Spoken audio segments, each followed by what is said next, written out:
আসসালামু আলাইকুম। আশা করি সবাই ভালো আছেন।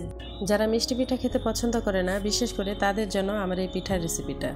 আজকে আমি আপনাদের করে দেখাবো ঝাল পোয়া পিঠা বা তেল পিঠা। তো চলুন আজকে রেসিপিটা শুরু করি। শুরুতে পিঠা তৈরির জন্য আমি এখানে একটি মশলা তৈরি করে নিব, আর তার জন্য সামান্য একটু আদা, রসুন, পেঁয়াজ, অল্প একটু জিরা ও কয়েকটি কাঁচামরিচ বেটে নিব। এবার পিঠার গোলা তৈরি করে নিব। তার জন্য একটি বাটিতে একটা ডিম নিয়ে নিচ্ছি।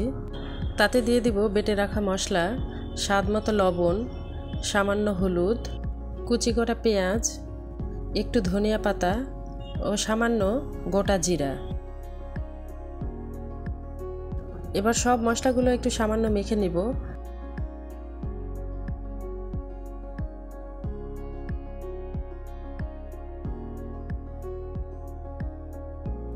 মশলাগুলো মেখে নিয়ে এখানে দিয়ে দিব 1 কাপ পরিমাণ চালের গুঁড়ো ও 3 টেবিল চামচ ময়দা। এবার সবগুলো উপকরণ মেখে নিয়ে উষ্ণ গরম পানি অল্প অল্প করে অ্যাড করে একটা ঘন গোলা তৈরি করে নিব।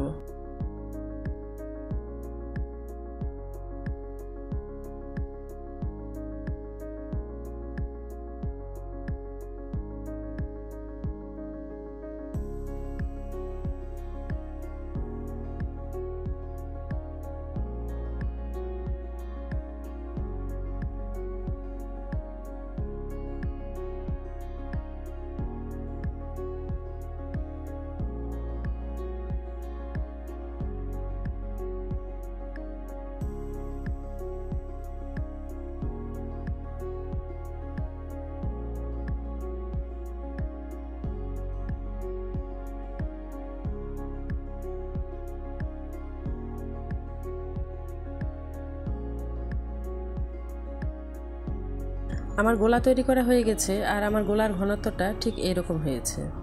এবার পিঠা ভেজে নেওয়ার জন্য আমি একটি কড়াইতে কিছু তেল দিয়ে গরম করে নিয়েছি। তেল গরম হয়ে গেলে পিঠা ভাজার জন্য যখন গোলা দেওয়া হবে, তখন চুলার হিট অবশ্যই লোতে নিতে হবে। আমি পিঠার গোলা তৈরি করে সাথে সাথেই ভেজে নিয়েছি। আপনারা চাইলে কিছুক্ষণ রেস্টে রেখে দিতে পারেন।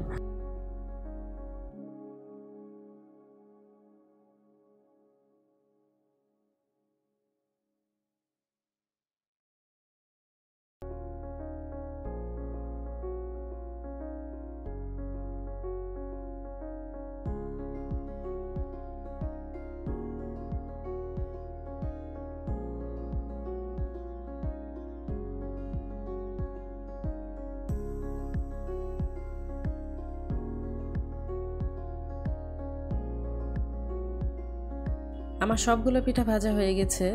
আমার রেসিপিটা ভালো লেগে থাকলে আপনারা অবশ্যই বাসায় ট্রাই করবেন।